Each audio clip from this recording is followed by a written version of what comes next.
Banita.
Lincoln w stanie Nowy Meksyk.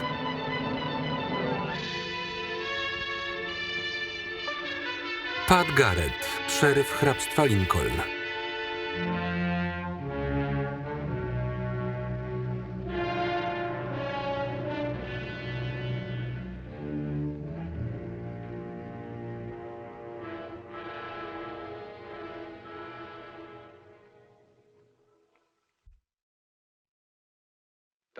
Doc Holliday właśnie wysiada z dyliżansu.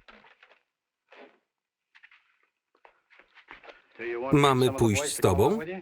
Niby po co? Sam nie chciałbym z nim zadzierać. Ja nie mam się czego obawiać. To mój najlepszy przyjaciel. Dopóki jestem tu szeryfem, ma pełną swobodę.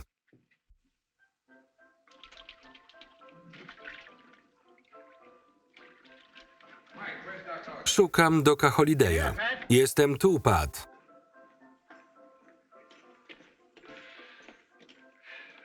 Dobrze cię widzieć, druhu. I ciebie, Doc. Zdrowo wyglądasz. Przytyłeś przez zimę, co? Co cię tu sprowadza? Chciałem z tobą pomówić. A przy okazji, widziałeś może konia o różowawej sierści? Ukradli ci konia? Tak. Najsłodszy zwierzak, jakiego widziałem. Kapkę złośliwy, ale skradł moje serce. Co ci tak wesoło? Pierwszy raz żal mi koniokrada. Przejeżdżał tędy? Tak. Połóż to na stole. Czego się napijesz? Zacząłem odżytniej. Nie widzę powodu, żeby to zmieniać. Gdzie się podziewałeś? Głównie za granicą. O tym właśnie chciałem pomówić. Potrzebuję trochę kasy i pomyślałem, że może wejdziesz ze mną w interes. Co jest? Pożyczę ci, ale jeśli to coś jak ten ostatni numer, lepiej nic mi nie mów. Dlaczego?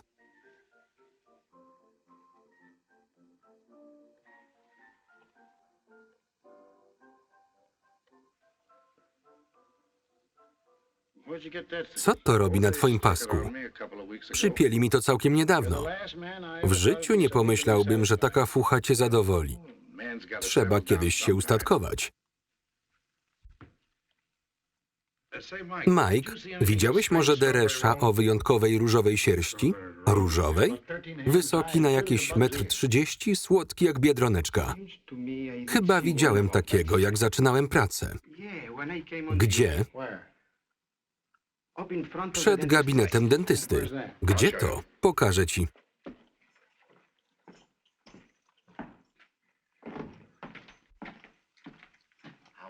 Mówię ostatni raz. Postaw tę szklankę na głowie.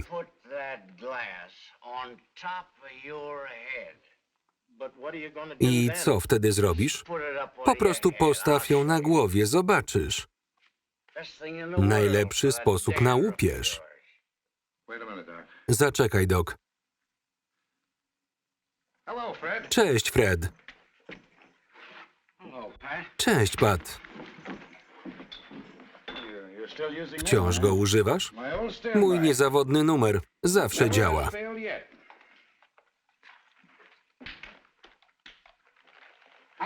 Ile palców widzisz, Fred?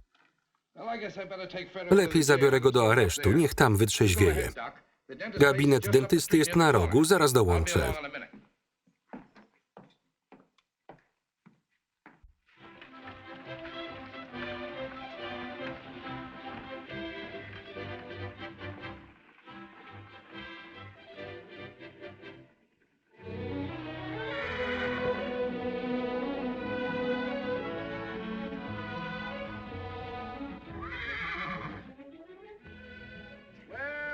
Jak się czujesz, różanku?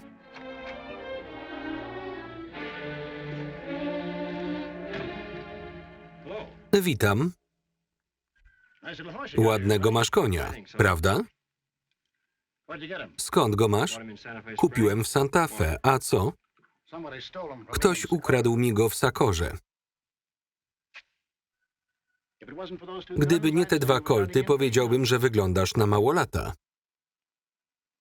Myślisz, że to ja? Nie zaprzeczyłeś. I nie zamierzam. Nazywam się Holiday.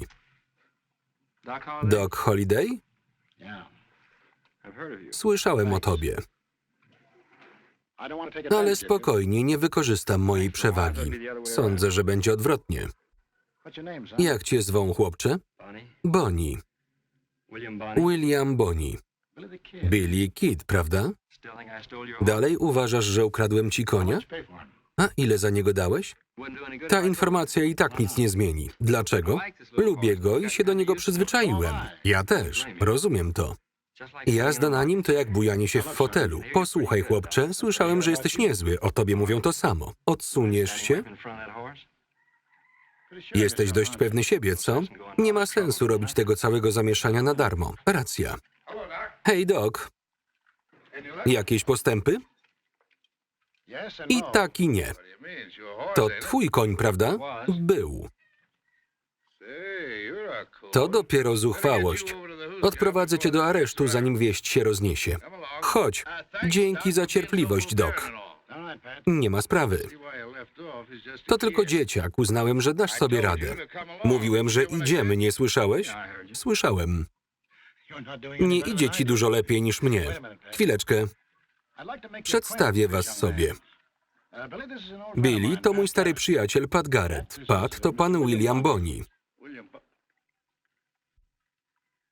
No proszę. Od dawna chciałem cię poznać. Co u ciebie, Billy?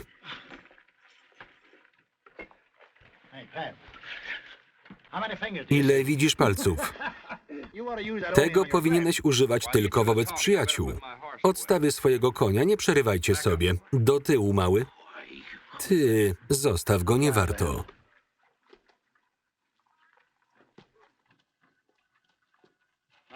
Niezły konik, co, Doc?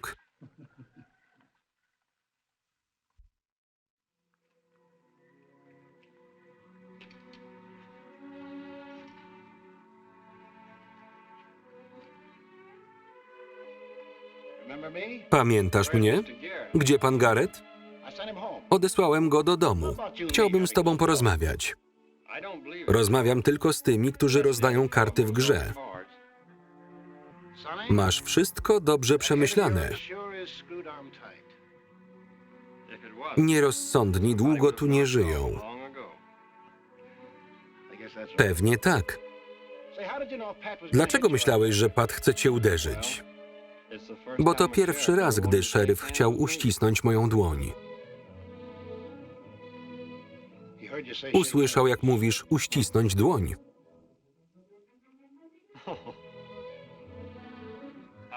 Jak tam, panie koniu? Miło cię poznać. Nie wiedziałem, że wykonuje sztuczki. Co jeszcze potrafi? Cofnij się, a on wyjmie rękawice przy twoim pasie. Trochę w tamtą stronę.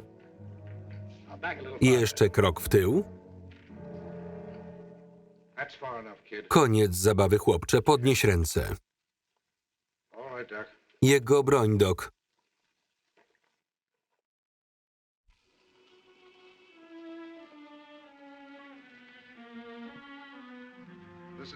To dla ciebie nowość, prawda?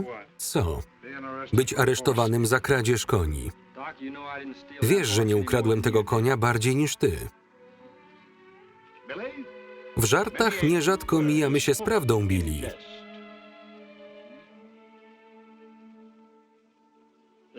Dla ciebie to też coś nowego, co, Doc? Co masz na myśli? Wielki Doc Holliday proszący o pomoc. I to policjanta. Niebywałe. Byłeś legendą tego miasta. Znam cię od małego.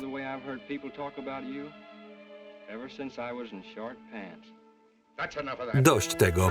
Wyjdziemy razem tymi drzwiami. Zaczekaj. Po co? Myślę, że chłopak sobie na to nie zasłużył. Co? Wycofujesz się, Doc? Ludzie by mi tego nie wybaczyli. Chwileczkę. Jeszcze z tobą nie skończyłem. Odsuń się, Doc. Może strzelić mi w plecy. Mówią, że tak załatwiłeś kilku innych młodych szelm. To mocne słowa, Pat. To pomówienia. Teraz ma pan szansę uczynić to samo.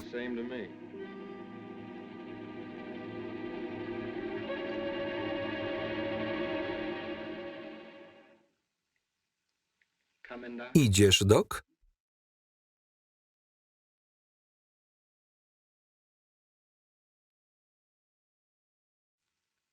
Tak, idę.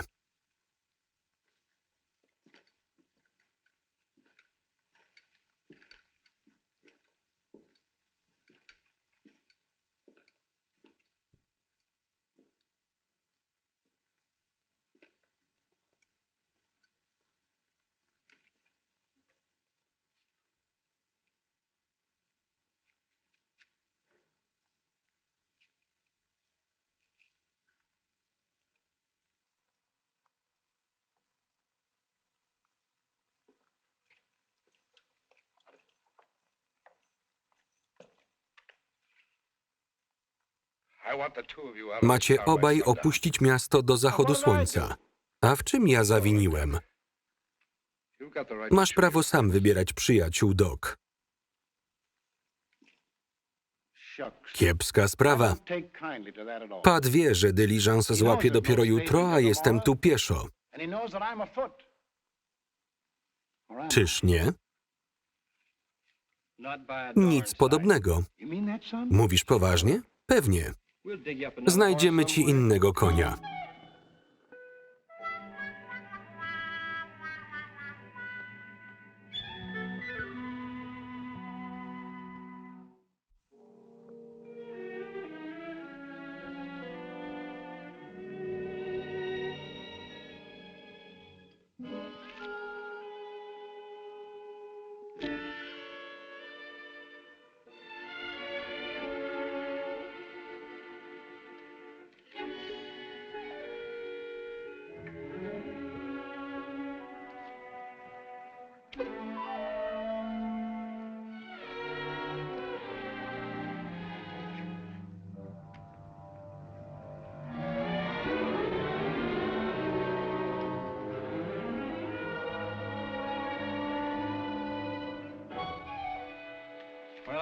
Na dziś wystarczy.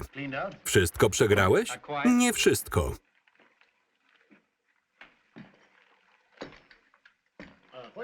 Gdzie się zatrzymasz? Mam pokój w hotelu. Możemy pomówić, Doc? Pewnie. Możesz mnie rozliczyć. W porządku.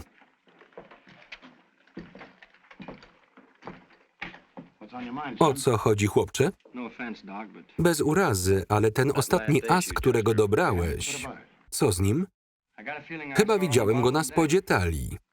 Jesteś pewien? Nie mówiłbym, gdybym był. Dobrze zrobiłeś, Bill. Proszę, Doc. 640. Dzięki. Za konia zapłaciłbyś 4 razy tyle i jeszcze by ci zostało. Racja. Liczę, że teraz jesteś zadowolony. Idziesz spać? Chyba tak. Odprowadzę cię do hotelu. Dobranoc, panowie. Dziękuję. Dobranoc.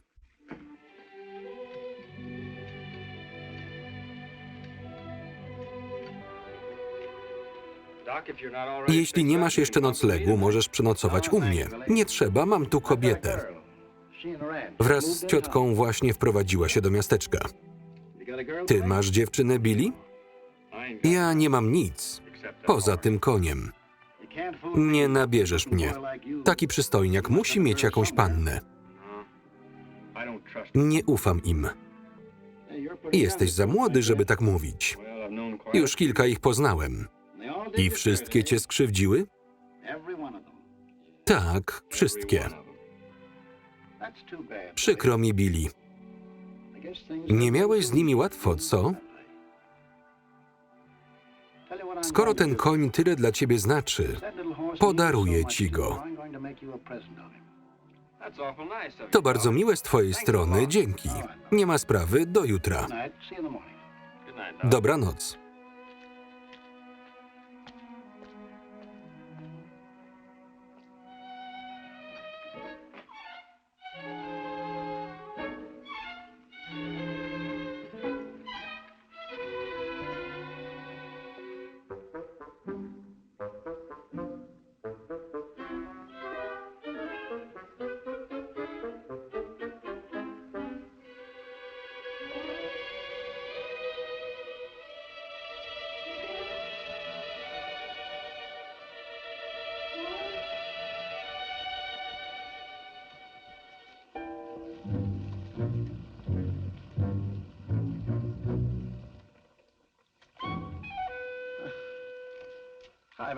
To ty.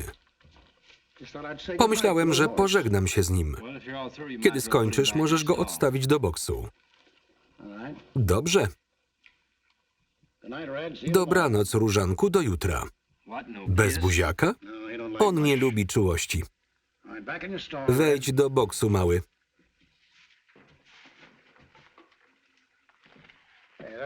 Ej, to mój tytoń. Możliwe.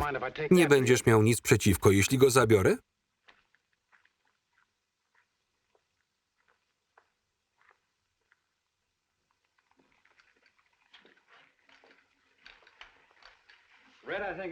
Jeśli nie masz nic przeciwko, przenocuję dziś u ciebie.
O co ci chodzi?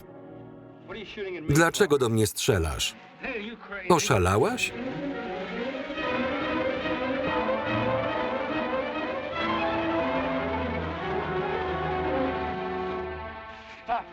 Przestań. Dość tego, słyszysz? Mówisz po angielsku? Tak. Jak ci na imię? Rio. A nazwisko? McDonald.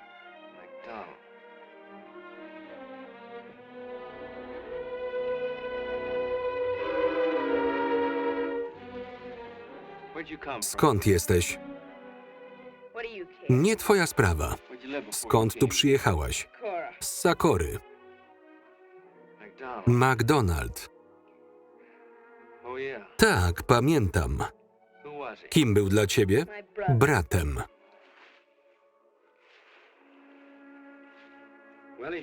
Przesadziłem wtedy z tekilą. Co stało się z tamtą dziewczyną? 2 tygodnie później wyszła za innego. Cóż, tak to bywa. Skąd miałem wiedzieć, że to twój brat? Albo on, albo ja. I nie czyhałem na niego w żadnej stodole.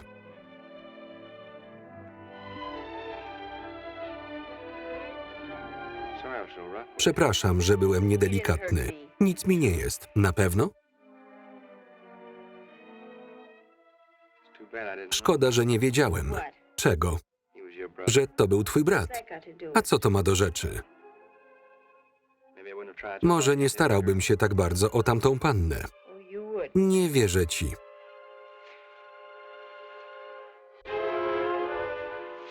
Coś nie tak? Pod plecami mam kamień. Pomogę ci.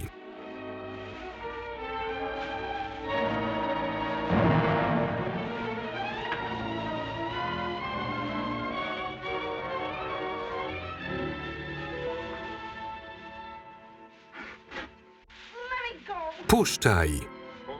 Nie wierć się tak, bo niewiele zostanie z tej sukienki. Puść mnie!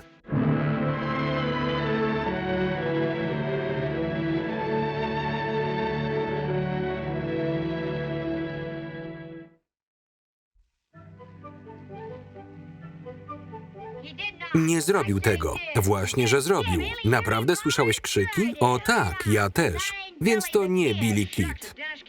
U dentysty każdy się drze. Patrzcie, idzie. Wybacz, że musiałeś czekać, Doc. Nie śpieszy mi się. Ty jesteś Billy Kid? Tak mnie zwą, a nie mówiłem?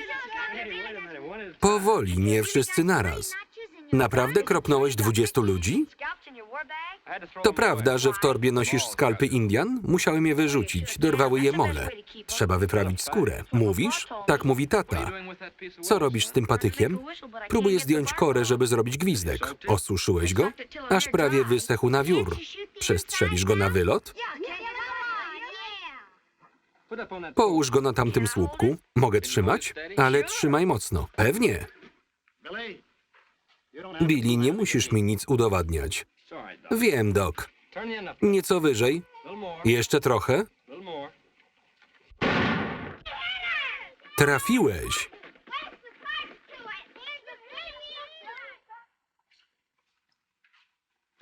Nie celujesz?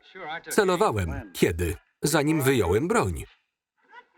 Billy, udało się. Gwizdek działa. Dzięki. Nie ma sprawy. Jeśli będziesz coś potrzebować, odwdzięczę się. To dla mnie nowość. Co? Celowanie bez broni. Nie mam wyjścia. Jak to? Rękę mam szybszą niż oko. Co za pech. Skąd masz tego konia? Kupiłem. Wygląda dobrze. Na razie wystarczy.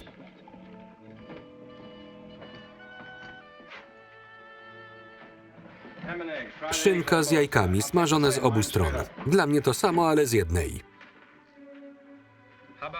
Może partyjka, póki czekamy? Stawka? Co powiesz? Pasuje. Zanim zaczniecie, chciałbym z tobą pomówić. Kto to? Nie wiem.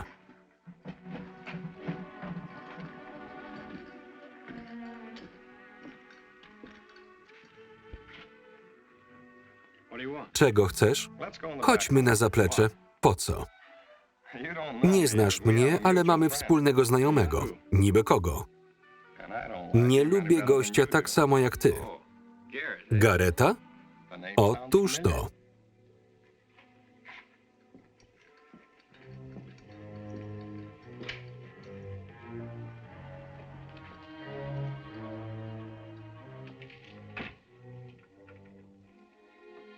Planujesz zostać dziś w mieście? Dlaczego pytasz?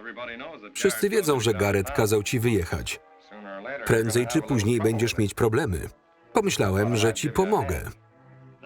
Miło z twojej strony. Nie robię tego z litości. To dla mnie przyjemność. Póki ma konflikt z tobą, nie obserwuję nikogo innego. Dla mnie bułka z masłem. Bylebym nie oberwał tym samym pociskiem. Bez obaw stanę pod kątem. Zrobię to tak. Załóżmy, że to krzesło to Gareth. Jeśli staniesz mniej więcej tam, gdzie stoisz, a ja stałbym tutaj, mogę wyjąć broń, żebyś zobaczył linię strzału? Śmiało.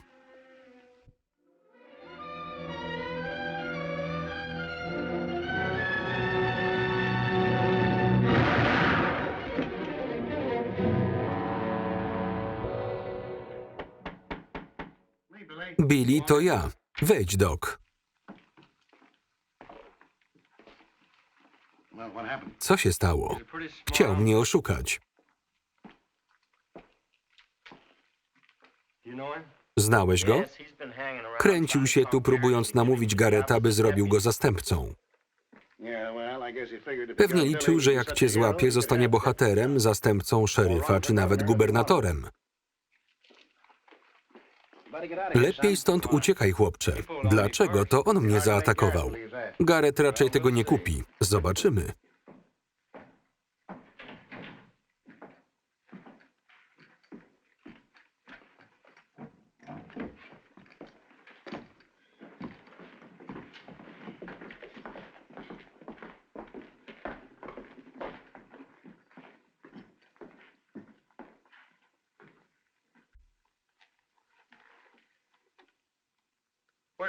Gdzie moja kasa? Chyba zgarnąłem ją przypadkowo. Głupio zrobisz, zostając tu. Głupio zrobiłbym, uciekając. Wtedy Gareth byłby pewien, że to moja wina. No, przekładaj. Chcesz zagrać w pokera? Zgadza się.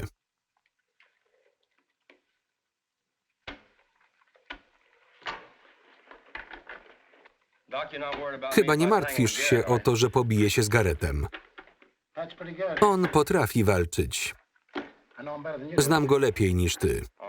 Skoro jest taki dobry, to odzyskasz swojego konia, prawda? O tym nie pomyślałem.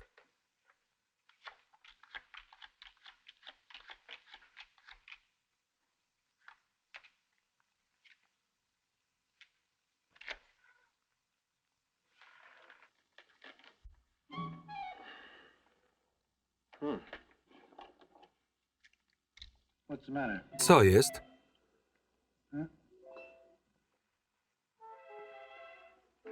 Nic. Pożycz 100. Nigdy nie pożyczam pieniędzy w trakcie gry. To przynosi pecha. Dam ci, jak oddasz konia.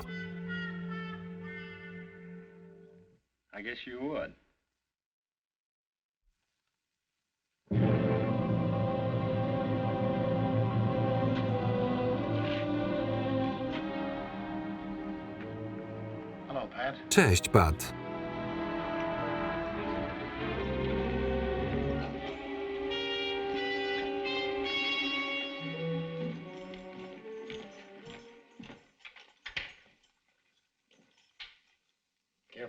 Zjecie z nami? A może partyjka pokera? Innym razem, Doc.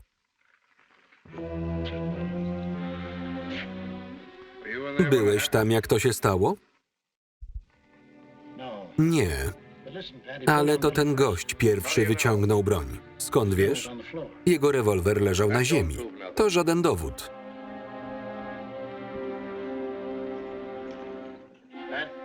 Pat, jesteś rozdrażniony i działasz w emocjach. Nie masz prawa zatrzymać Billiego za to zabójstwo i dobrze o tym wiesz. Po prostu jesteś na niego zły. Daję ci jeszcze szansę wycofać się z tego. Doceniam to. Twój koń stoi na zewnątrz. Powodzenia, Doc. Wzajemnie, Garrett. Na co czekasz? Czeka, aż w końcu coś się wydarzy. Chcesz mnie sprowokować? Posłuchaj, Garrett. Nie pójdę siedzieć za zabójstwo, do którego zostałem zmuszony.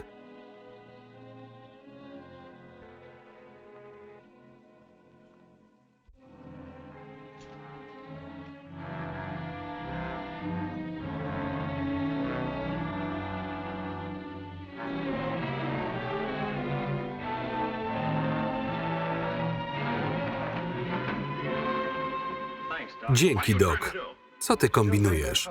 Powtarzam, gość zamierzył się pierwszy. Znów próbujesz mnie obrazić? Nie. Więc jak inaczej to nazwać? Sądzę, że to sprawa między tobą a Billim. Twoi opłaceni towarzysze są tu raczej zbędni. Są tu po to, by Billy nie stawiał oporu. Nie chcę być zmuszony go zabić. Złagodniałeś na starość. Popełniasz błąd, odwracając się od starego przyjaciela dla jakiegoś smarkacza, który ludziom odpłaca się co najwyżej ciosem w twarz. Skoro o ciosach mowa,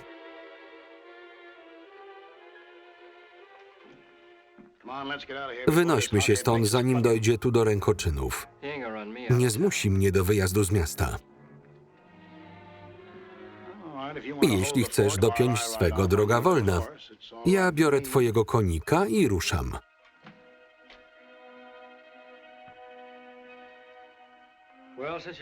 Jak uważasz?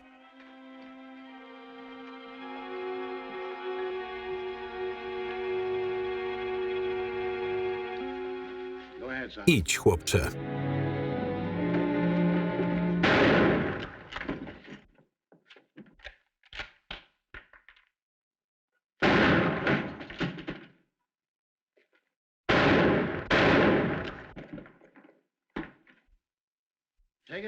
Uspokój się, Pat. Tu nasza przyjaźń kończy się raz na zawsze. Przykro mi.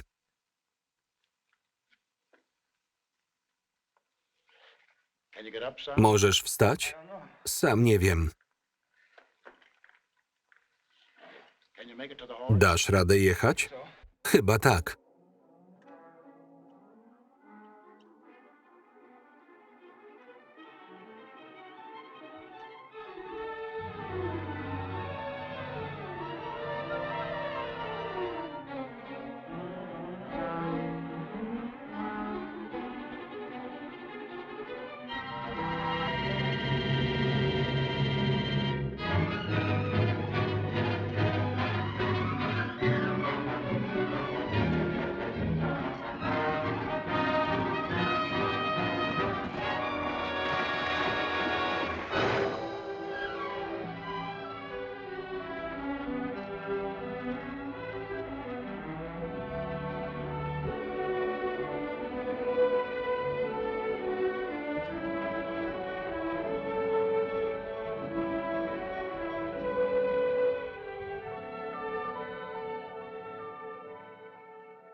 Widziałeś, co ten koń dla mnie zrobił? Wyciągnął mnie stamtąd. Jest wierny jak pies. Muszę cię gdzieś ukryć. Nic mi nie jest.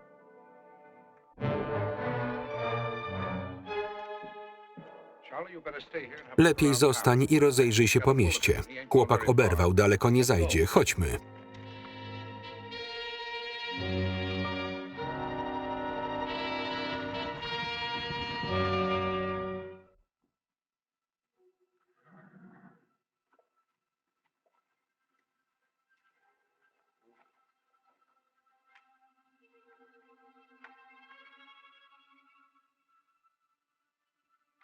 A to kto? Nie tak głośno.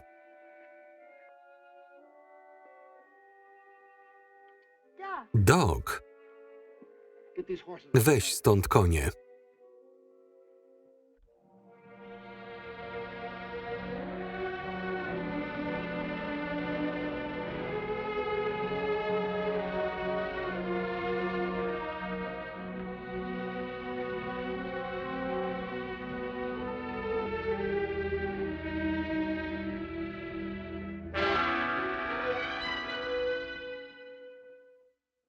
To Billy Kid.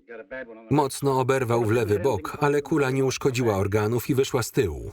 Nie ruszaj go, to może wywołać krwawienie. Rozetniecie mu ubranie. Załóżcie opatrunek na ranę i zmieniajcie regularnie. Musi mieć ciepło i sucho. Zimno może go wykończyć. Gdyby zaczął majaczyć, przywiążcie go. Jeśli sąsiedzi usłyszą krzyki, powiedz im, że ciotka ma ospę. To ich odstraszy. To chyba wszystko.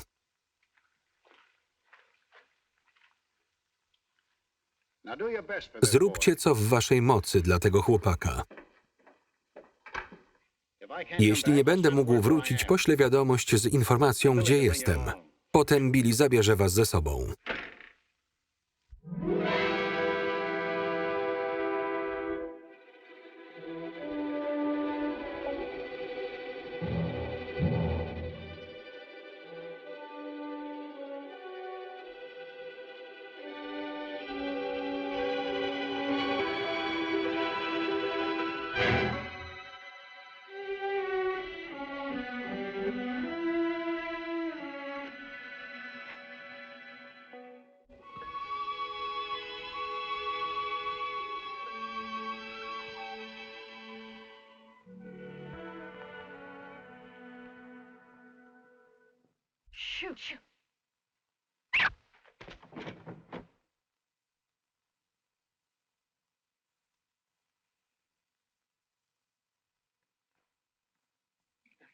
Twarz jak u dziecka.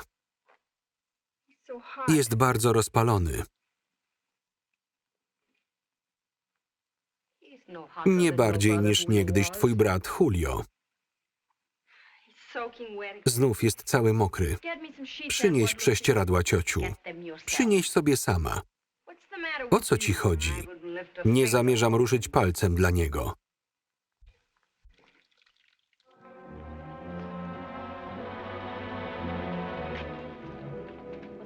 Co się dzieje? Szukają go.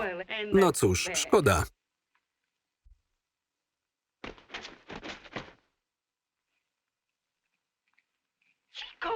Chico, co ty wyprawiasz? Poczuł krew. Chciał wydziobać mu oczy. Nie możesz tu wchodzić.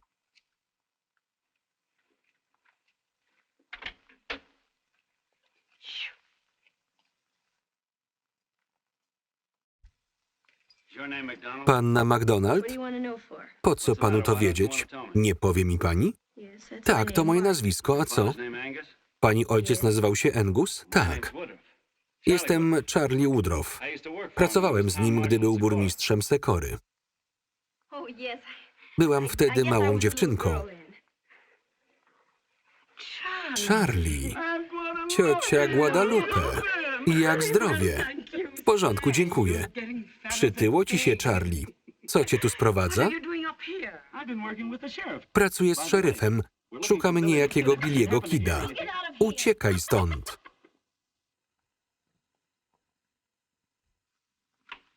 Może wejdziesz na chwilę. Innym razem. Co jest z tym ptakiem? Nic takiego. Pod łóżkiem siedzi kura, a on lubi ją zaczepiać.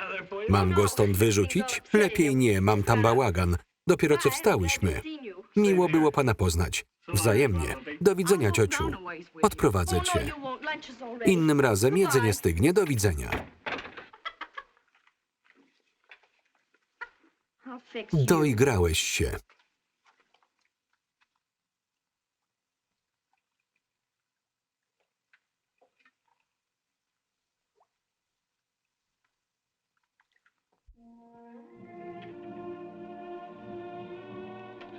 Jak z nim? Chyba ma dreszcze. Dreszcze?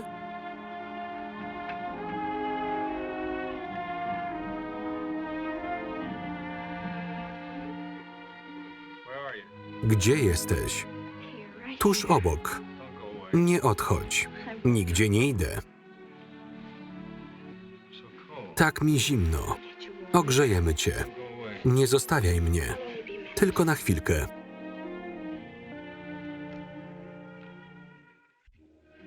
Jak możesz być taka niewzruszona?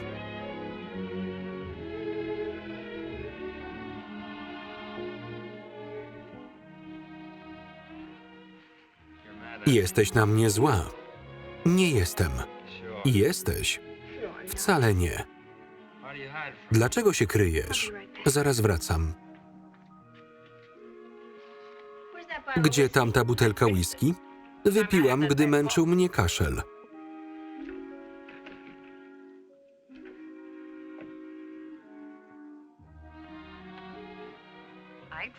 Julia też ogrzewałam kamieniami, ale nic to nie dało. Trząsł się jak galareta, aż umarł.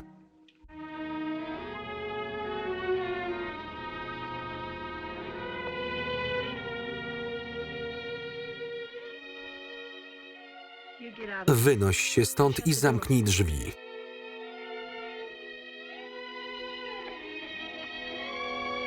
No co? Po prostu wyjdź. Zwariowałaś? Możesz jutro przyprowadzić pastora, jeśli to ma ci ulżyć. A teraz idź stąd.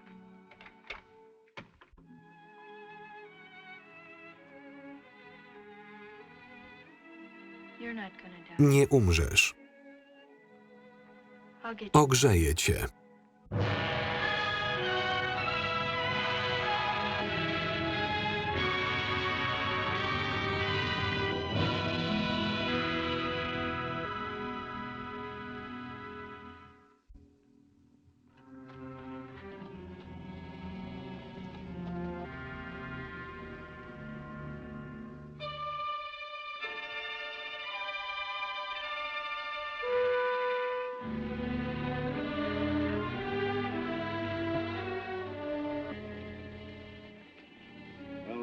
Dłużej nie wytrzymasz tego tempa.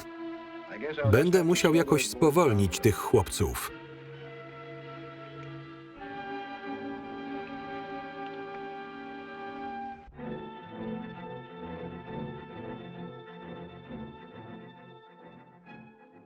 Nic mi do tego, ale 10 minut temu przekroczyliśmy granicę hrabstwa. Zgadza się, Swanson. Nic ci do tego.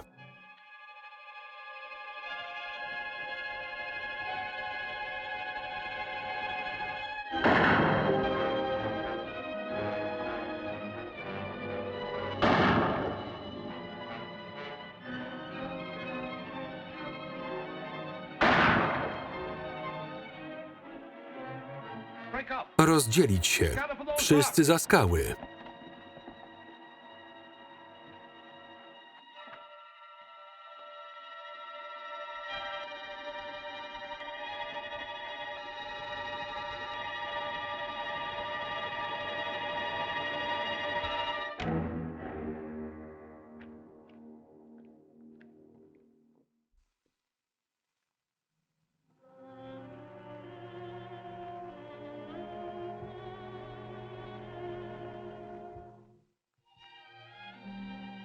Lepiej dziś wyglądasz. To ty? Tak. Co tu robisz? Mieszkam tu. Próbuję to wszystko zrozumieć. Jak się tu znalazłem? Doc cię przywiózł.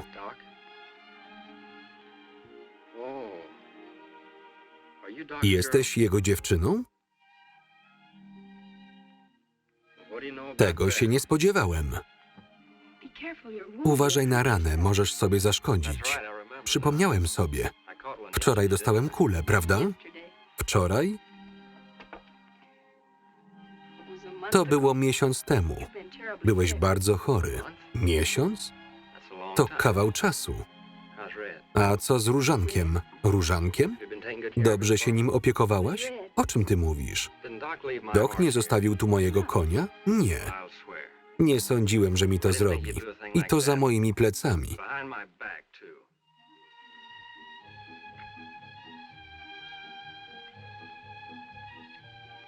Już mu lepiej?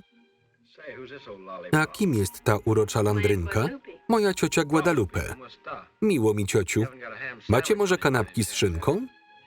Jesteś głodny? Nie mamy nic poza fasolą. Na początek wystarczy, prawda, landrynko? Nie brzmisz jak chory człowiek. Kto mówił, że jestem chory?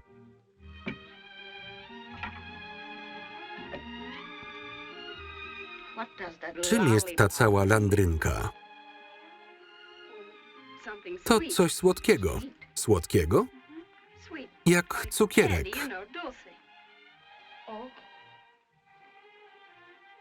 Naprawdę?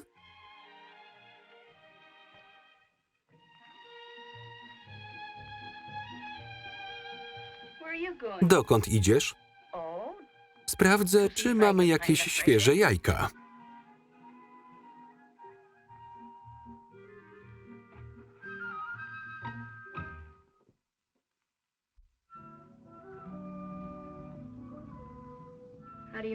Jak się czujesz?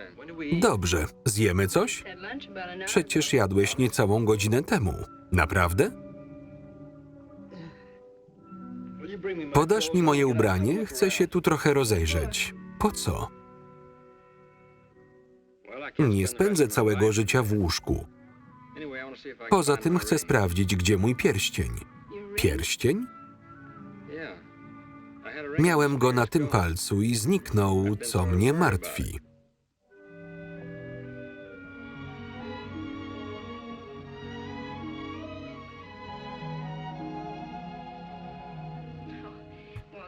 Nie martw się taką błahostką. Możesz kupić nowy, prawda? To był mój amulet. Należał do gościa, któremu los zawsze dopisywał, dopóki go nosił. I jak go zdobyłeś? Zabiłeś go? Nie. Ktoś inny to zrobił. Więc jednak nie przynosił mu szczęścia, co? Przynosił, dopóki nie zdjął go, by umyć ręce. Rio? Chodź, pojedziesz ze mną do sklepu.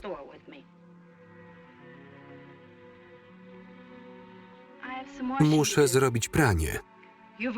Masz na to całe popołudnie, chodź.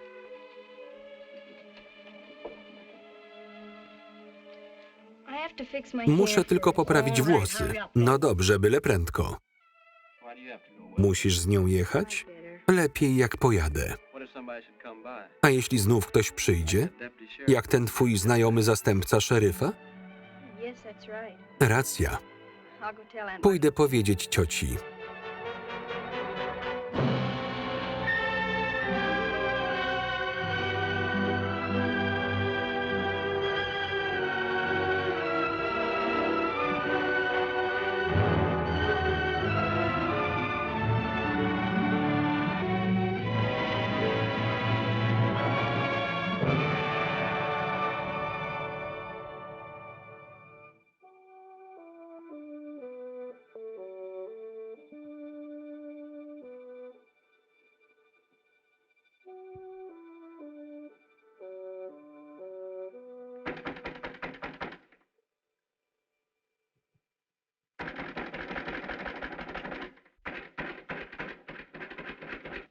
Kto tam? To ja, Doc. No już, otwórzcie mi. I już otwieram. Witaj, Doc. Dobrze cię widzieć. Już chciałem wyważać drzwi. To przez ten deszcz. Nic nie słyszałam. Nie musisz krzyczeć, nie jestem głuchy. Co za pogoda. Leje już 4. dzień z rzędu. Dla mnie dosyć szczęśliwa. Zdołałem zgubić pogoń. Zmyło twoje ślady, co?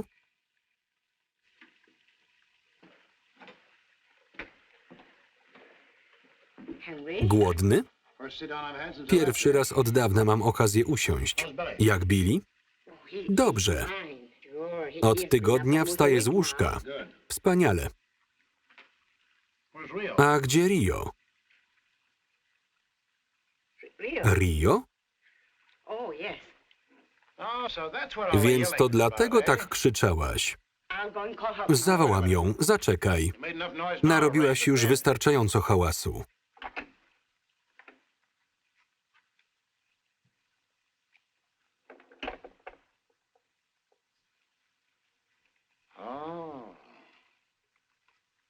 A więc to tak.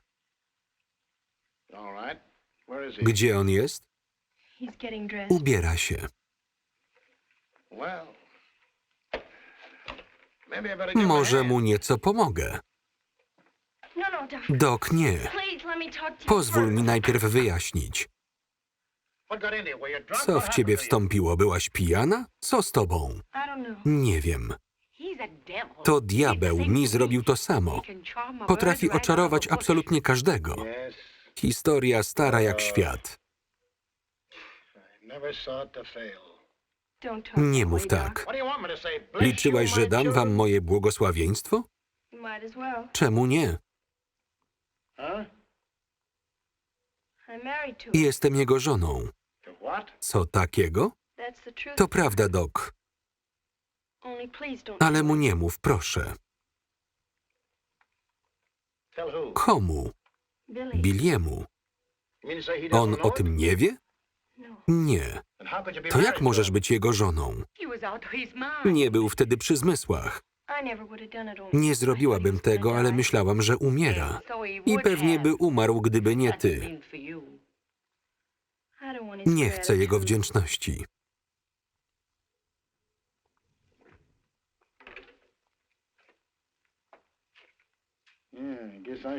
Trzeba było zostać na deszczu z szeryfem.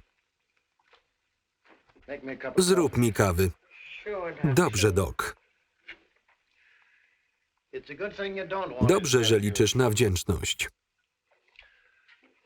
Dlaczego? Bo po tym, co mi zrobiłaś, nie mógłbym ci życzyć nic lepszego, niż związać się z Billym.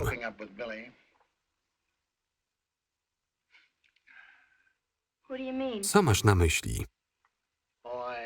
Sama się przekonasz.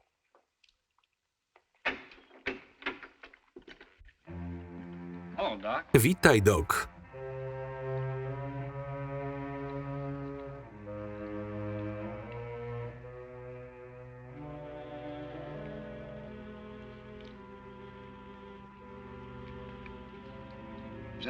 Tylko tyle masz mi do powiedzenia? Przykro mi, ale to wszystko twoja wina. Moja?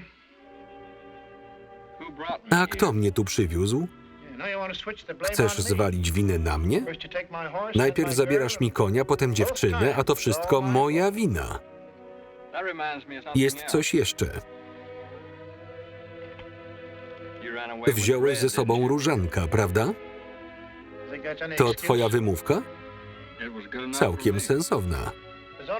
Jest tylko jeden problem. Jaki? Ten koń był również mój.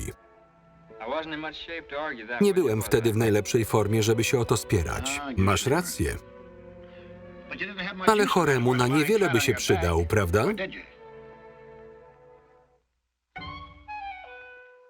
Skoro tak to widzisz, Doc, powiedzmy, że tylko go ode mnie pożyczyłeś. Do czego zmierzasz? Też chciałabym to wiedzieć. Ty pożyczyłeś coś ode mnie, ja od ciebie. Co to ma znaczyć? Napijmy się kawy i ruszajmy. Nie przy takim układzie. No dobrze. Powiem ci, jaki mam plan. Słucham. Żebyś nie miał wątpliwości co do moich intencji.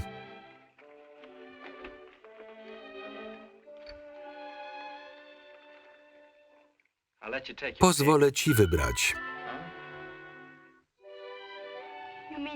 Oddałbyś mnie za konia? To zależy od Doka. Trzeba myśleć też o innych, prawda? Doceniam to, Billy, naprawdę.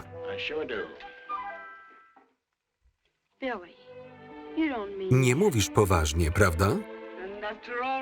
Po tym wszystkim, co dla ciebie zrobiła? Szkoda, że nie widziałaś, co ten konik dla mnie zrobił. To prawda. Bez obrazy, ale w tych okolicznościach wybieram konia. Naprawdę? Nie cieszysz się? Doc, ja naprawdę lubiłem tego konia. Pamiętasz, co ci mówiłem? Nie mogę w to uwierzyć. O czym ty mówisz? Nieważne. Co ci jest? Nieważne.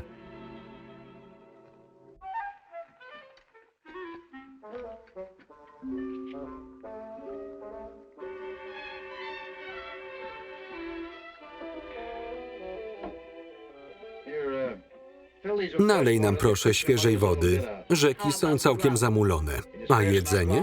Dasz nam trochę mąki i boczku? Musimy dojechać do Fort Sumner. Rozpogadza się. Lepiej ruszajmy.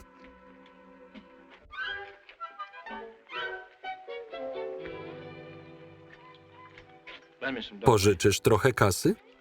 Ile chcesz?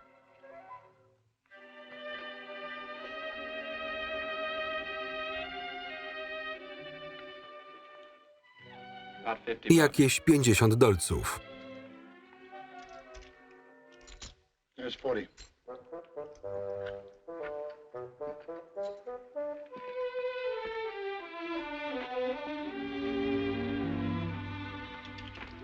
Proszę. Kup sobie konia i wóz. To za dużo.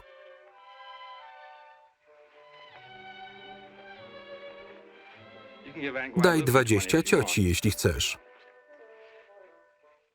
Jak się urządzimy w Fort Sumner, poślę po ciebie. Po co?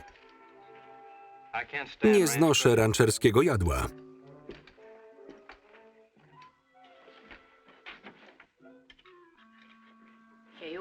Trzymaj, Doc.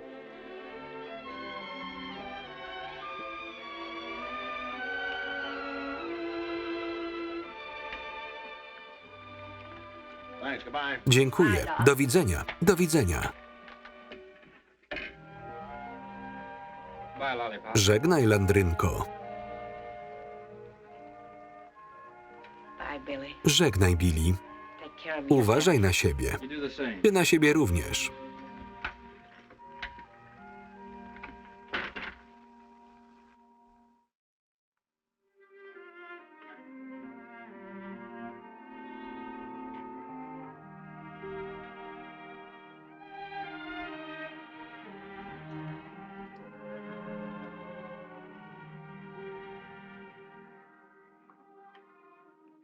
Nalej wody dla Doka.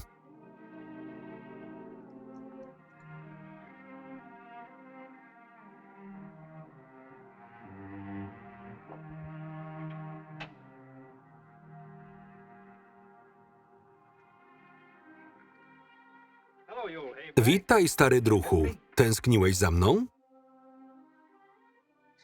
Wygląda jak szkielet. Miał ostatnio sporo ruchu. Skąd masz tego konia? Zajechałem tamtego czarnego, więc zamieniłem się z pasterzem na tego tu. Całkiem niezły, choć jeszcze trochę dziki.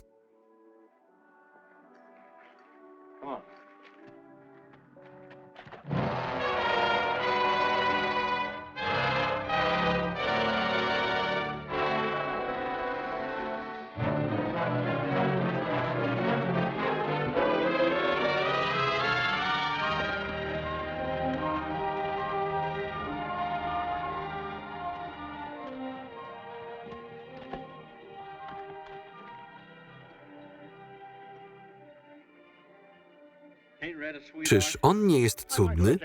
Pożyczę ci go na trochę, dopóki nie odzyskasz sił. Nie chcę twojej litości. Co z tobą? Nie chcę być ci nic winien w sprawie różanka. Dlaczego? Nie zrezygnowałem z próby odzyskania go, tak samo jak nie zrezygnowałem z okiełznania tego upartego drania.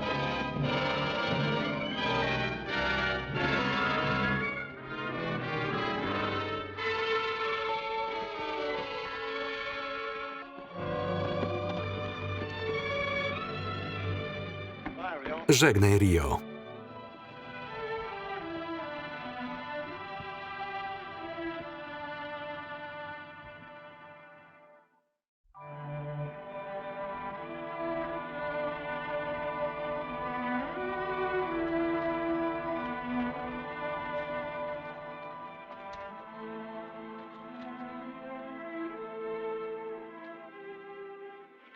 Co się stało? Jestem wykończony.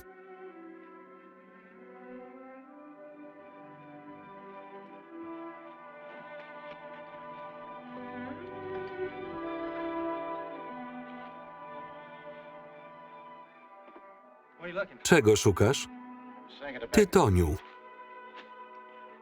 Jest jeszcze coś, czego mi nie zwędziłeś? Zapomniałem oddać. Paskudny nawyk. Jaki? Zapominania, co należy do innych. Myślisz, że zrobiłem to celowo? Tak. Nie jestem w nastroju na sprzeczki. Ani ja. Chcesz to jakoś rozwiązać? Nieładnie wykorzystywać przewagę. Nic nie poradzę. Nie wiem, czy w tym stanie dam radę w ogóle wycelować. Nie chcę strzelać się z chorym. Daj mi się zdrzemnąć, a potem pokażę ci, na co mnie stać. To chyba dobre miejsce na obóz. Nie ma tu wody. I nie znajdziesz jej aż do Fort Sumner. To kawał drogi. Kiedy tam dotrzemy, nasz przyjaciel pewnie będzie tuż za nami.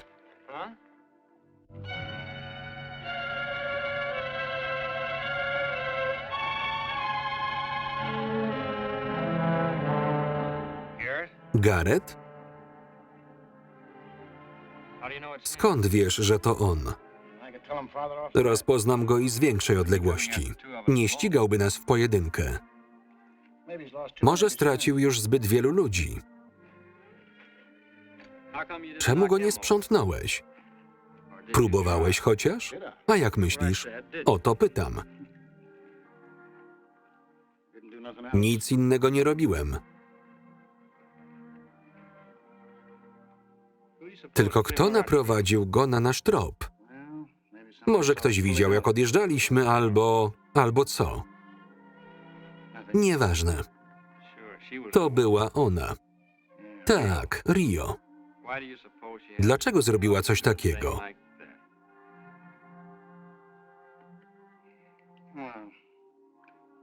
Kobiety są dziwne. Oszczędzaj wodę. 2 manierki muszą nam wystarczyć aż do Fort Sumner. O co chodzi? Patrz. No, pięknie. Mała spryciula nasypała piasku zamiast wody. Niezły numer nam wywinęła. Nie ma co czekać do rana, ruszajmy.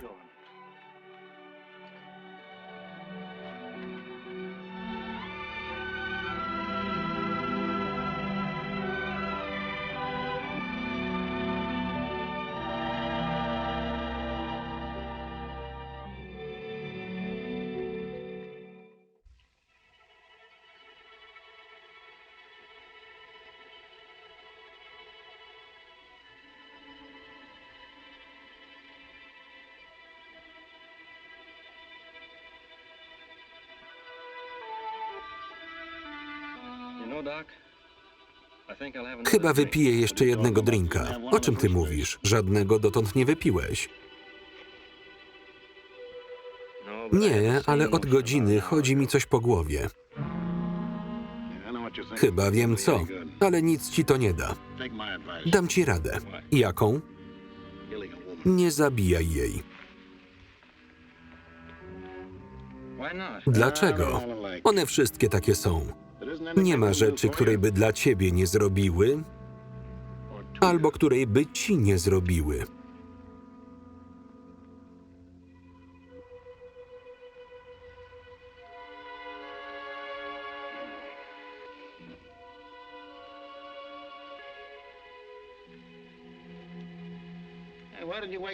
Czemu mnie nie obudziłeś? Mieliśmy ruszyć dawno temu.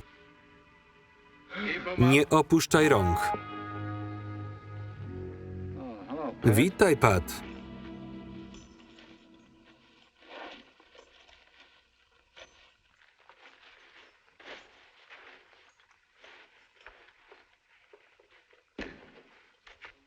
Gdzie Billy? Chyba cię zostawił. I wziął mojego konia, co? Załóż je. Znasz mnie. Naprawdę muszę? Oj tak, znam cię. Zakładaj to.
Sprytny ruch z tym piaskiem.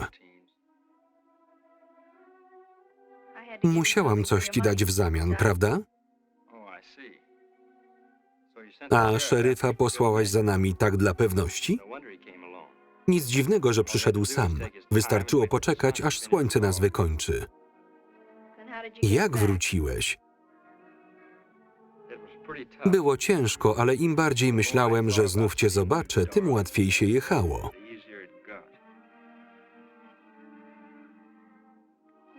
Na co czekasz? Zrób to. Przyjemnie słyszeć, jak o to prosisz. Dalej, powiedz to jeszcze raz. Błagaj o to.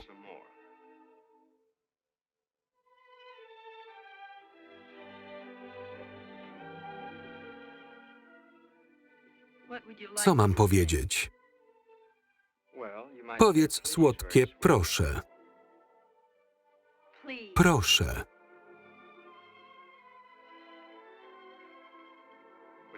Nie zamkniesz oczu? Nie. Będziesz patrzeć, jak to robię?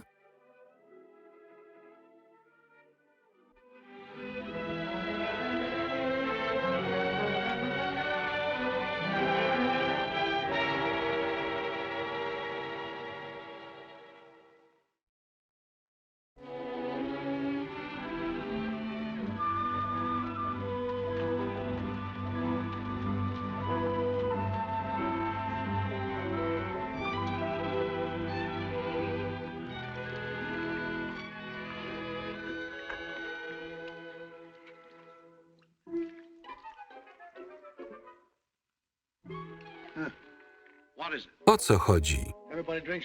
Wszyscy piją, tylko nie ja. Wyglądam na wielbłąda? Chcesz pić? Złaź stamtąd i pij.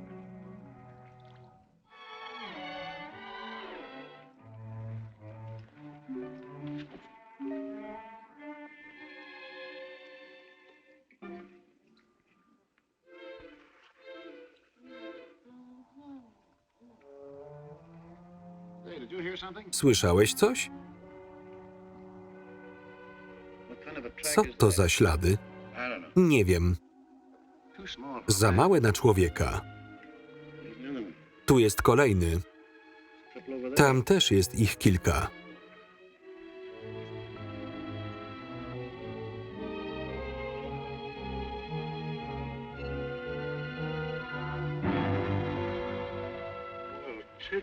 Spójrz na to.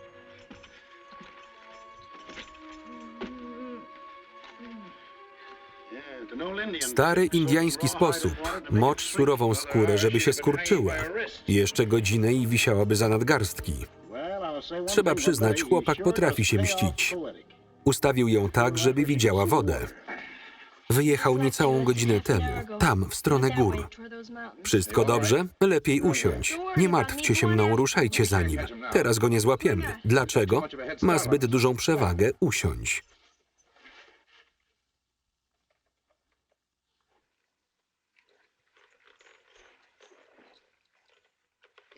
Myślę, że zakochał się w tobie. O czym ty mówisz? Im bardziej facet szaleje za kobietą, tym dziwniej się zachowuje. On szaleje tylko z miłości do siebie, co podpowiada mi pewien pomysł, jak go złapać. Jak? Skoro był na tyle szalony, żeby ci pomóc, może jego szaleństwo sprowadzi go tu, by cię uwolnić. To ty jesteś szalony. Ja nic go nie obchodzę, nigdy tu nie wróci. Może warto spróbować, prawda, Doc? Jeśli jest na tyle głupi, by wrócić, złapiemy go.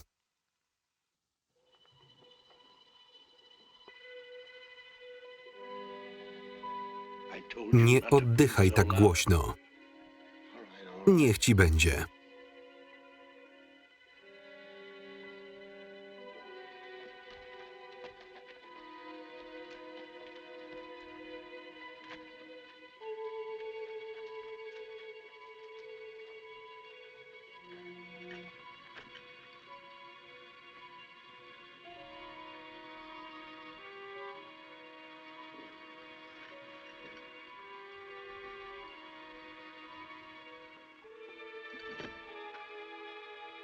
I jak ci się podoba?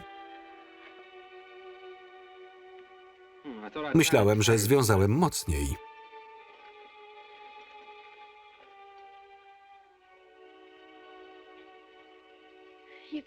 Wróciłeś.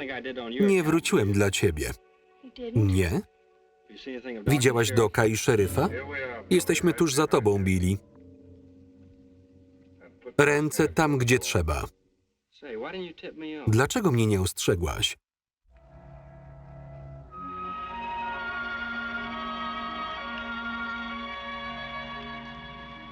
Pośpiesz się z tym żarciem.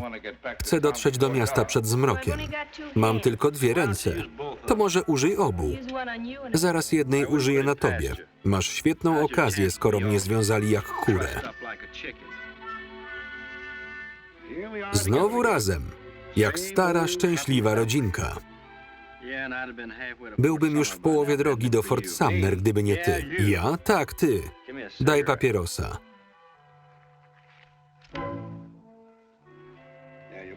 Chyba myślałeś o niej. Rio? Zwariowałeś? Bądź mężczyzną i przyznaj to. Niby co? Nie wiedziałeś, że Pat mnie złapał, dopóki nie wróciłeś do obozu, prawda? Nie. To po co wróciłeś? A czemu nie? Bylibyśmy już w drodze do Lincoln, zanim byś tu wrócił. O co ci właściwie chodzi? Mówiłeś kiedyś, że nie znosisz rancherskiego żarcia, więc pewnie wróciłeś po Rio. Zwariowałeś. Nie wróciłbym po nią za żadne skarby. A jednak wróciłeś. Wcale nie. Czyny mówią głośniej niż słowa. Tak? To pokażę ci, jak mi na niej zależy. Jak chcesz ją z powrotem, proszę bardzo. Co ty na to?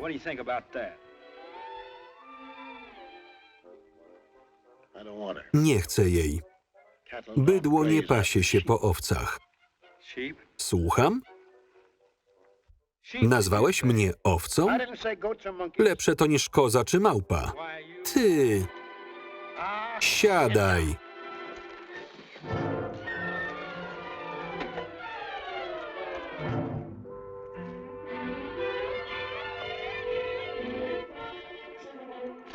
Co z wami?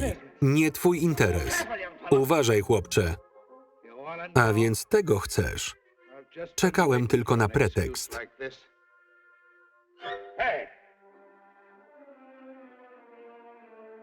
Zaraz cię urządzę.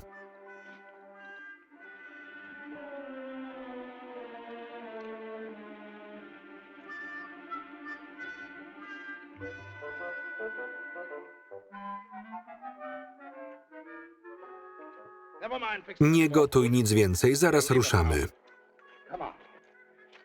Muszę się napić. Dobrze, byle szybko.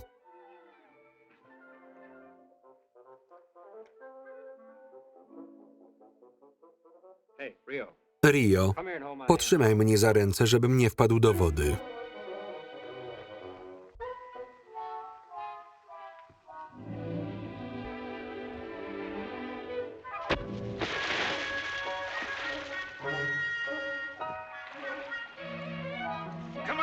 Wyłaźcie stamtąd.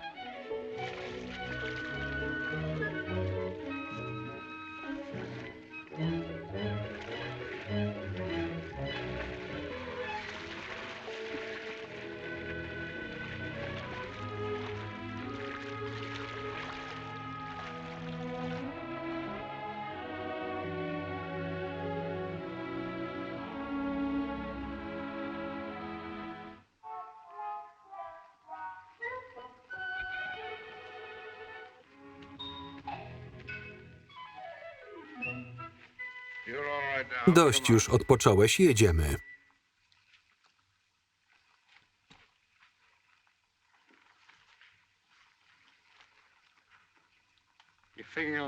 Odwieziesz nas z powrotem do Lincoln, co? A niby gdzie indziej. To w tamtą stronę, prawda? Tak, do czego zmierzasz? Sam zobacz.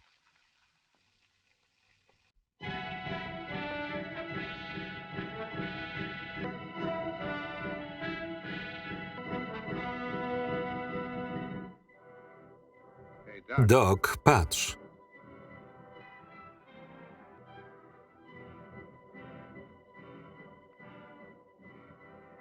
Najwyraźniej Apache zaczęli sezon wcześniej. Rozmawiają o nas? Tak. Dają znać innej grupie myśliwych. Pewnie też są w pobliżu. Są tam.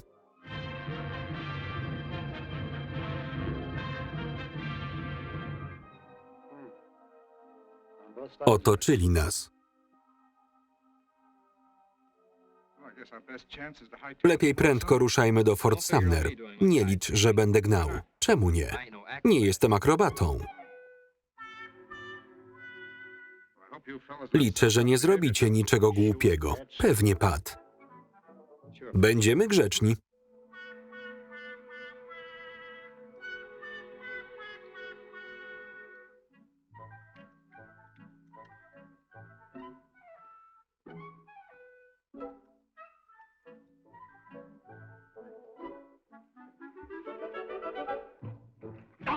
Nawet nie próbuj. Twój koń stoi tam. Kto tak powiedział? Ja. Wsiadaj i pośpiesz się. Rio, ty pojedziesz na tym.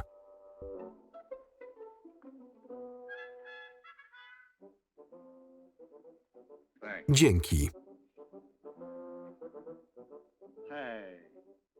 Różanek jest mój. Wiem, ale to ja na nim pojadę.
Niedobrze.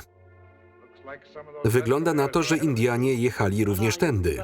Rio, lepiej tu nie podchodź. Dlaczego? Podpalili ich. Ci Apache się nie patyczkują.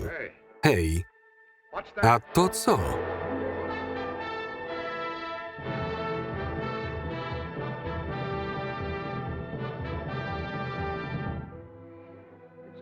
Całkiem liczna grupa. Za chwilę tu będą. Lepiej popatrzcie tam.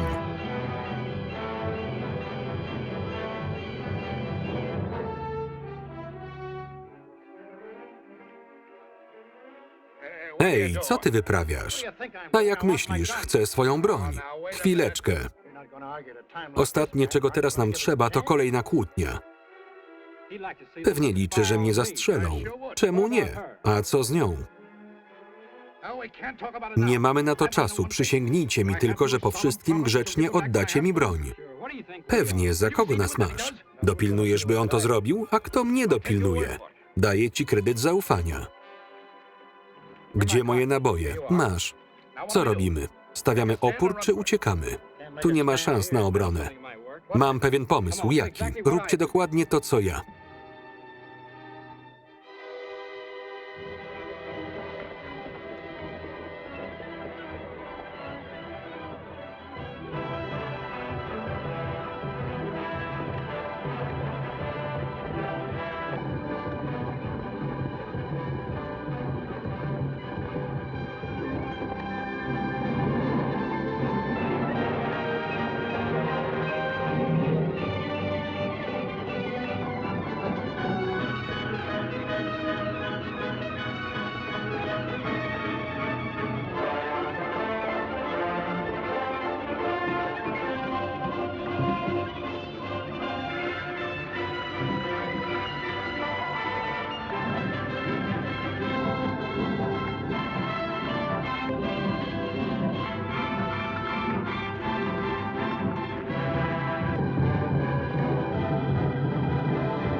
Odetnijcie je.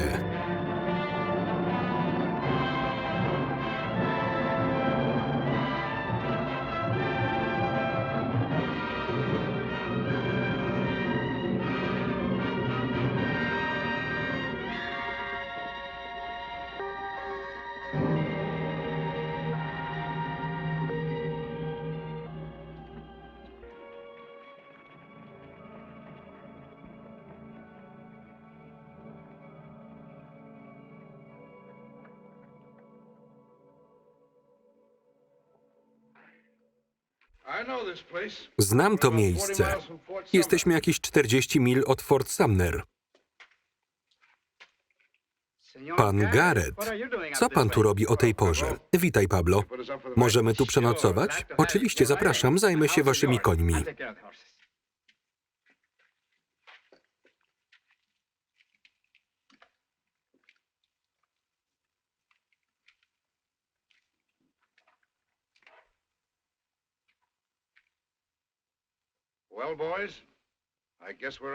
Walkę mamy już chyba za sobą, co chłopcy? Tak.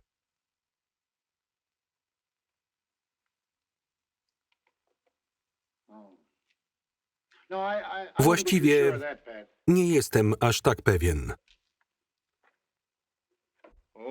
Tak, on ma rację. Ci Apache tak łatwo się nie poddają.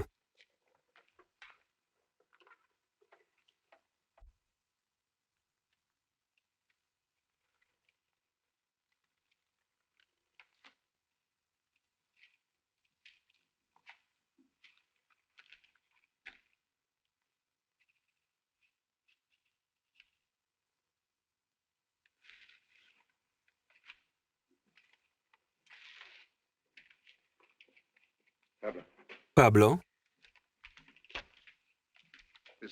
to ważna sprawa. Jedź do Fort Sumner i przekaż tę notę burmistrzowi. Czy on powiedział burmistrzowi? Tak, to zabrzmiało.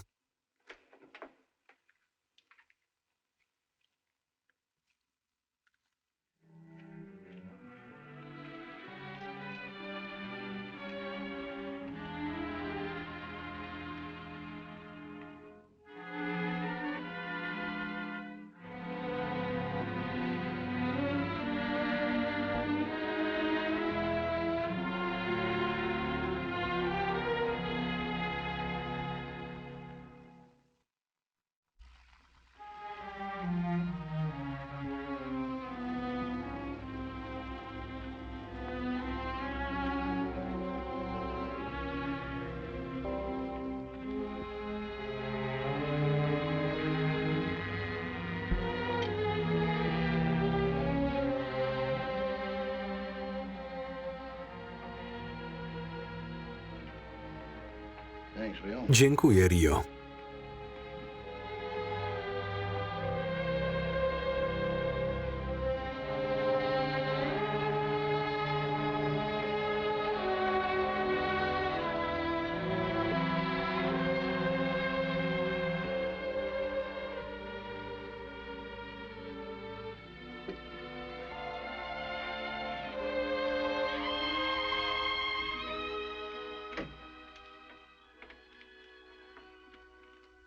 To naprawdę piękna noc. Chyba się przejdę.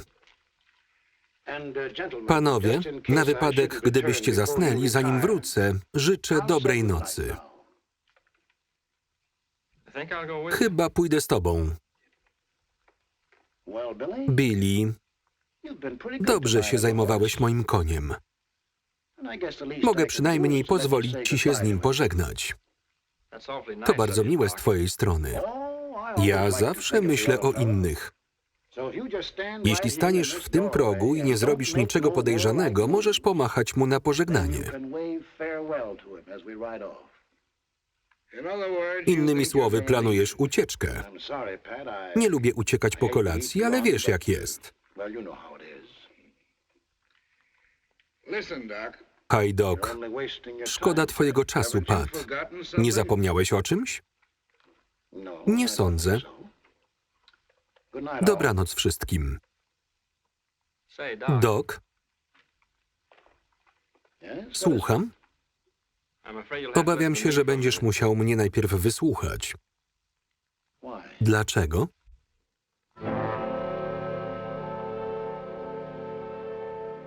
A jeśli nie zechcę machać różankowi na pożegnanie? Wciąż na coś liczysz w sprawie tego konia, co? Tak, liczę. Dobrze. Mów. Nieładnie wykorzystywać przewagę. To nie twoje słowa?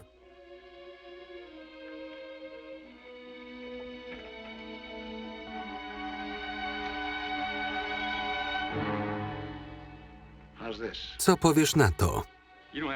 Nie musisz się aż tak wysilać. Dzięki. A co z nim? Da nam spokój? Czy trzeba mu wyrwać zęby, zanim ruszymy? Nie martw się, nie kiwnę palcem, żeby powstrzymać cię przed zabiciem go. Dopóki się nie pojawił, zawsze się dogadywaliśmy. Pat się nie wmiesza. Zaczynajmy. Odłóż te talerze, denerwujesz mnie. Billy, on cię zabije. Obchodzi cię to? Znajdziesz innego konia. Chcę tego. Dlaczego? Chcę nauczyć go puszczać dym uszami. Nie mam całej nocy. Stań pod ścianą. Ale Billy, no już. I policz do 3. Nie zrobię tego, obaj oszaleliście. To może ty, Pat? Z miłą chęcią. Jesteś zbyt gorliwy. Nie ufam ci.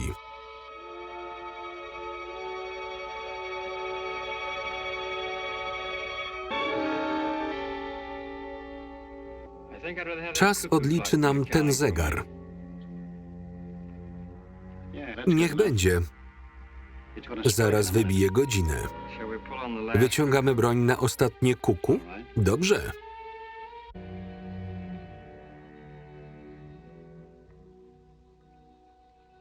To już chyba koniec, Billy.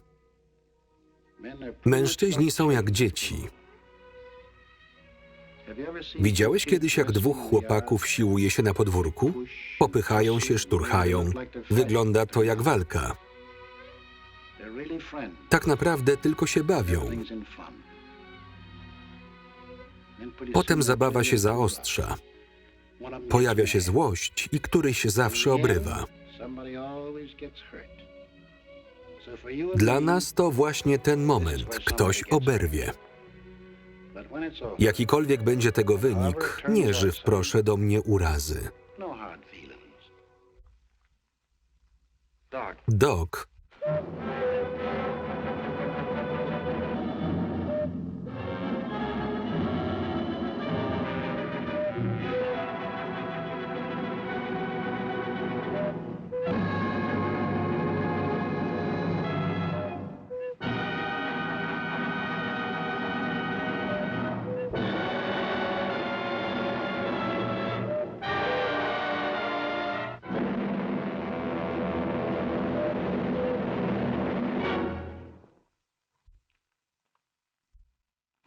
Czemu nie strzeliłeś?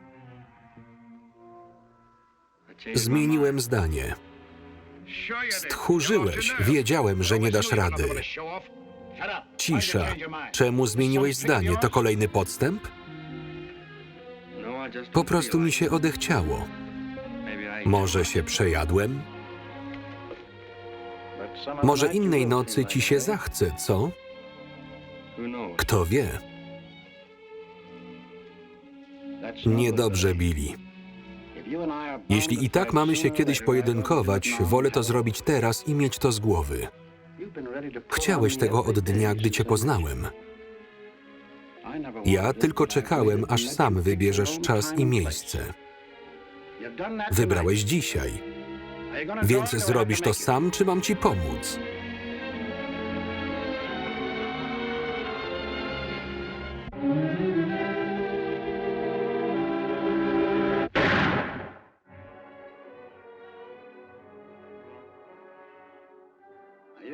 Będziesz walczył, czy mam ci tylko podziurawić uszy?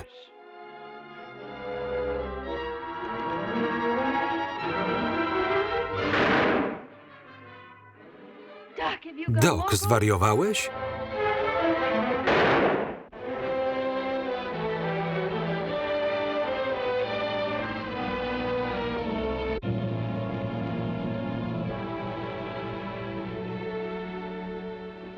Co z tobą, Billy?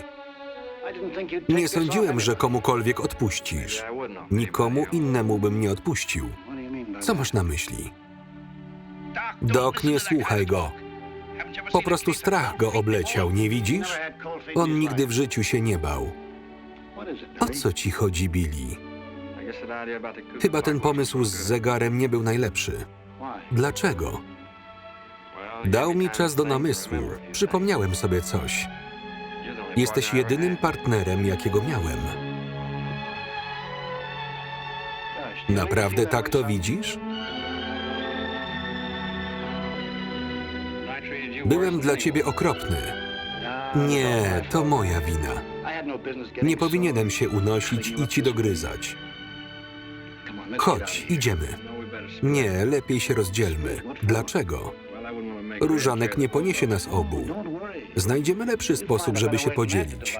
Ty jedź na nim pierwszy. Teraz twoja kolej. W sumie masz rację.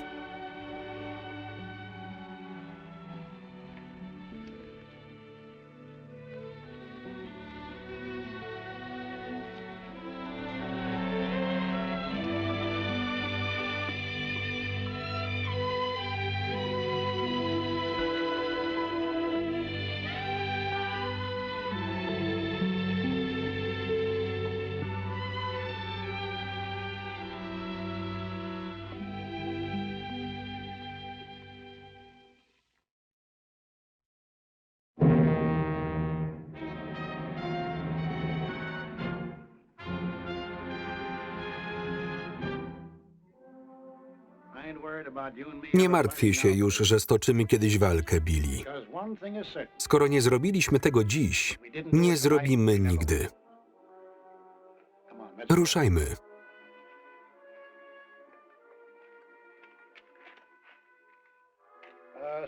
Do zobaczenia, Pat. Nie daj się wpuścić w maliny.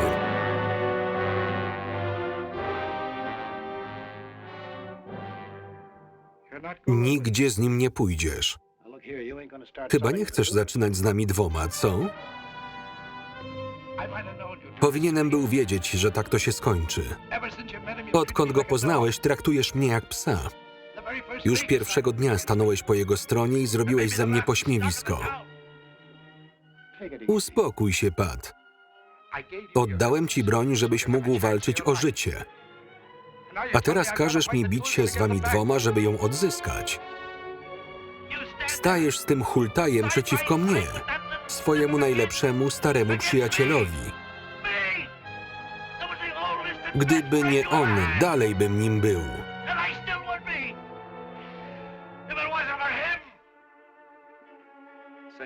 Myślę, że na dziś już wystarczy nam wrażeń. Zaczekaj, ja to załatwię. Pat to mój przyjaciel.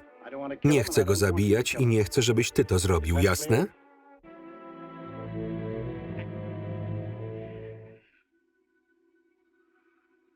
Musisz nieco ochłonąć. Jeszcze będziemy się z tego śmiać. A teraz do widzenia.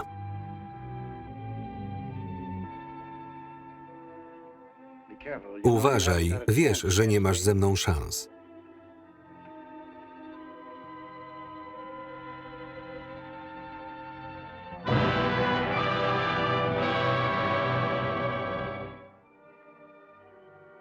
Żegnaj.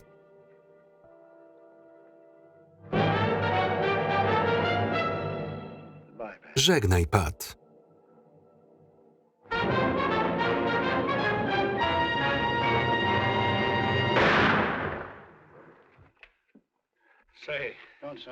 Nie, nie rób tego, proszę.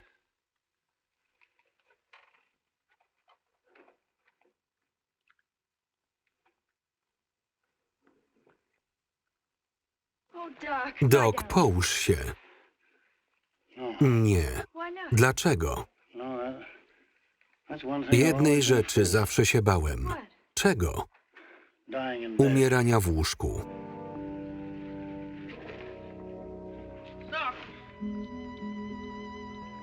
Dlaczego nie strzeliłeś? Miałeś mnie na widelcu.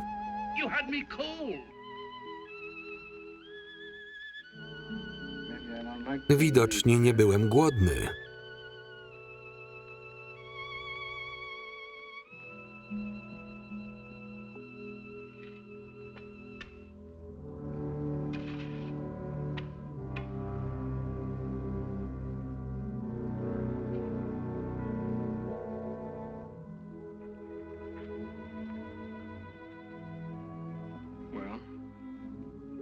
Zaczynaj.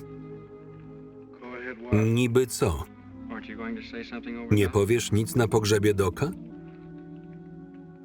Nie wiem co. Nigdy wcześniej nie żegnałem kogoś, kogo zabiłem. Coś musimy powiedzieć. Ty to zrób.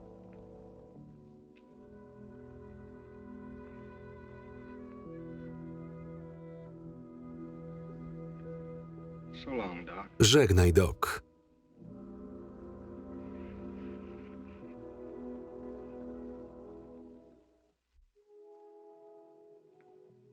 Pat, chcę, żebyś wiedział, że mi przykro. Naprawdę. Wczoraj byłem gotów cię zabić, ale teraz widzę wszystko dużo lepiej. Ty i Doc byliście przyjaciółmi od lat.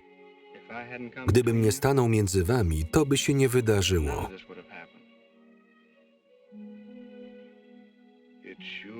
Ciekawe, jak ścieżki 3 osób mogą się przeciąć i poplątać.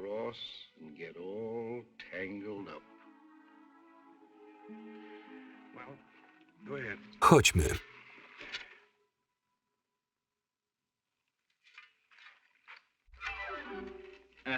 Ty przodem. Chyba nie myślisz, że strzeliłbym ci w plecy. Wolę cię nie kusić. Nie sądzę, żebyś był aż tak głupi, by próbować to zrobić od przodu. Ty nikomu nie ufasz, co? Wybacz, Pat. Ty przodem.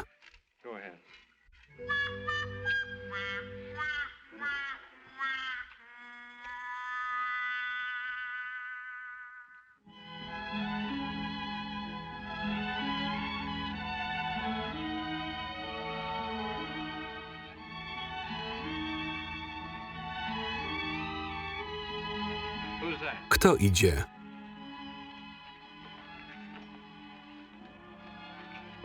Gdzie Pat? Wciąż jest w domu. Co planuje? Nie będzie cię zatrzymywać. Skąd wiesz? Sam mi powiedział.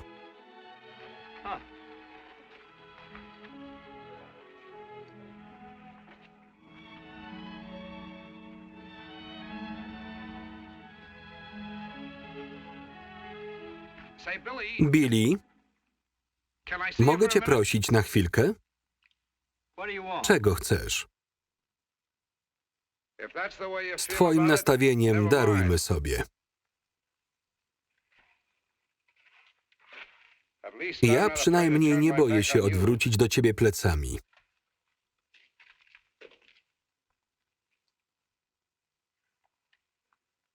Potrzymaj to.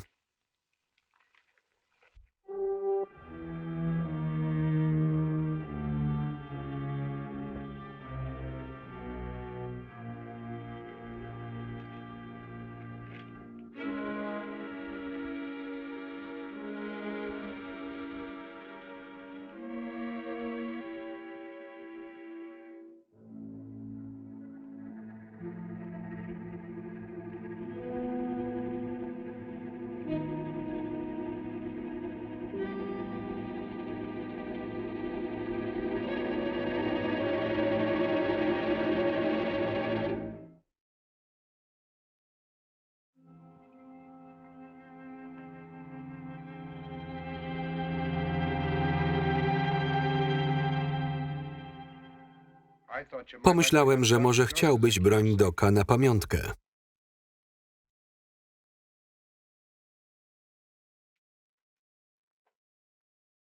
Rany, jasne. Dzięki, Pat. Nigdy nie miałem zapasowej pary. Czarnej kabury też. Będzie pasować do niedzielnego stroju, jeśli kiedyś będę taki miał. Myślisz, że będą pasować? Jeśli lufy nie będą za długie.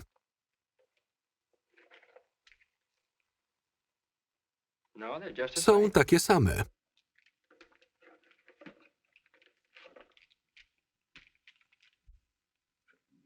Uważaj, są naładowane. Racja.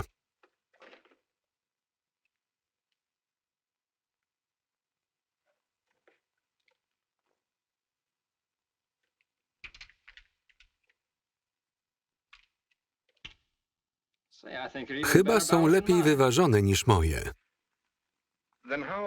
To może dasz mi swoje. Moje? Po co ci?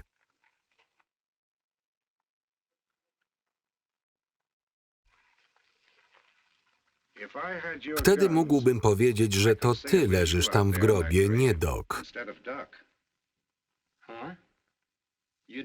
Wystawisz Doca za mnie? Pewnie. Wszyscy uwierzą, gdy zobaczą twoje rewolwery. Tu możesz zatrzeć za sobą ślady. Stąd na północ nikt nie będzie cię ścigał. Wszystkie twoje problemy zostaną pogrzebane. Ty i Rio moglibyście odjechać wolni.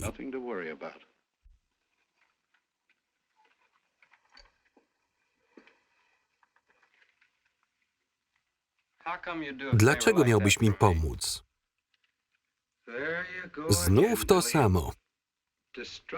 Nie ufasz komuś, kto próbuje być wobec ciebie dobry. Nie widzisz, że to źródło twoich problemów i wszystkich konfliktów? Masz więcej wrogów niż ktokolwiek w całym hrabstwie. Jak chcesz żyć między ludźmi, jeśli w każdym, kto wyciąga do ciebie rękę, widzisz zdradę? Chłopcze, ja naprawdę nie wiem, co z ciebie będzie.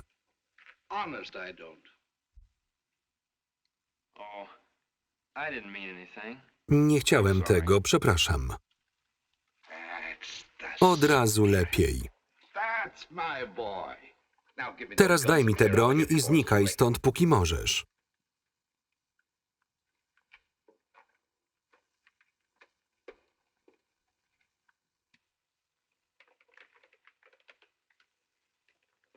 Coś nie tak? Nie, ale mam je od zawsze. Trudno mi się z nimi rozstać.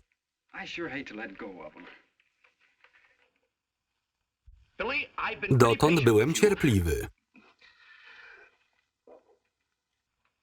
Billy, chłopcze, musisz mi je oddać.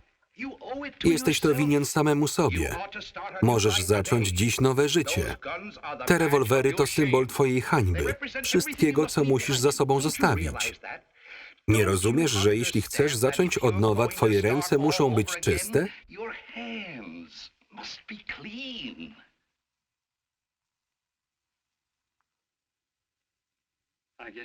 Masz rację, Pat. Nigdy tak o tym nie myślałem.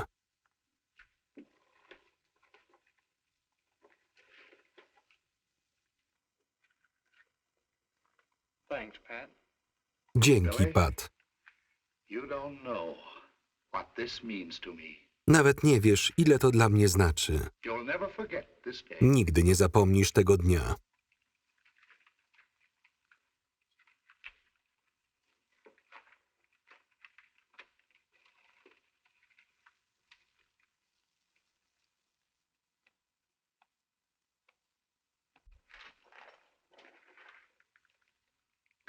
Żegnaj, Pat. Dlaczego tak mówisz? A czemu nie? Bo nigdzie się nie wybierasz. Wyjąłem iglicę z tych rewolwerów.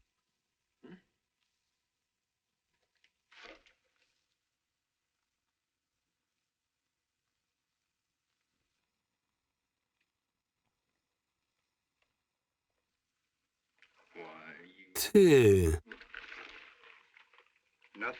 No dalej, podejdź bliżej. Sprawisz mi tym prawdziwą radość.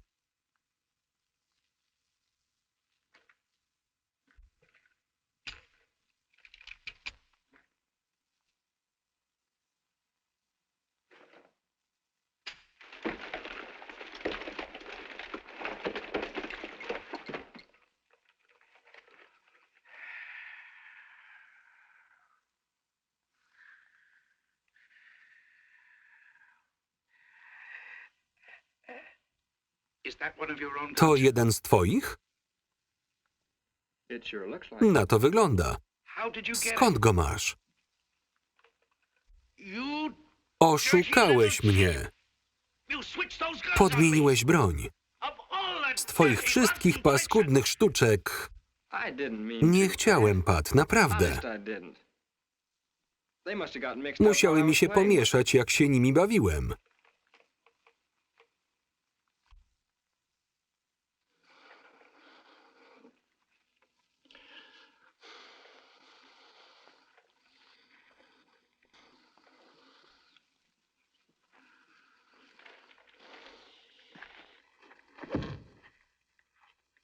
Dzięki.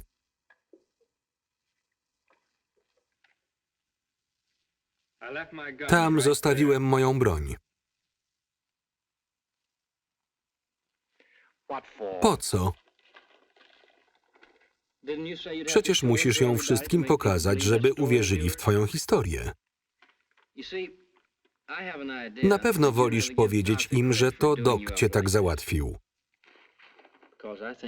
Wolałbyś zginąć, niż przyznać, że zrobił to Billy Kid. Żegnaj, Pat.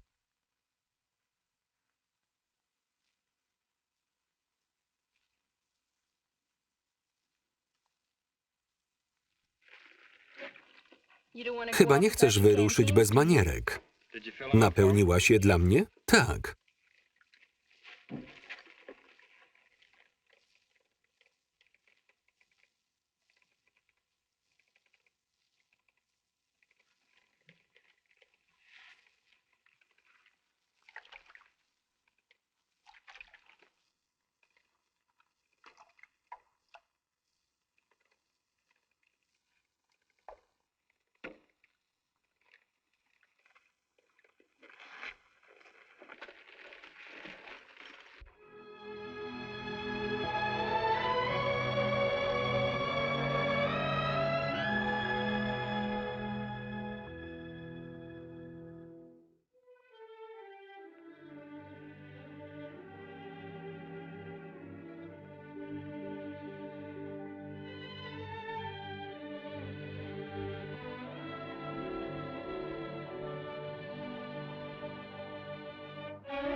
Tu spoczywa Billy Kid. Zginął z rąk Pata Garretta.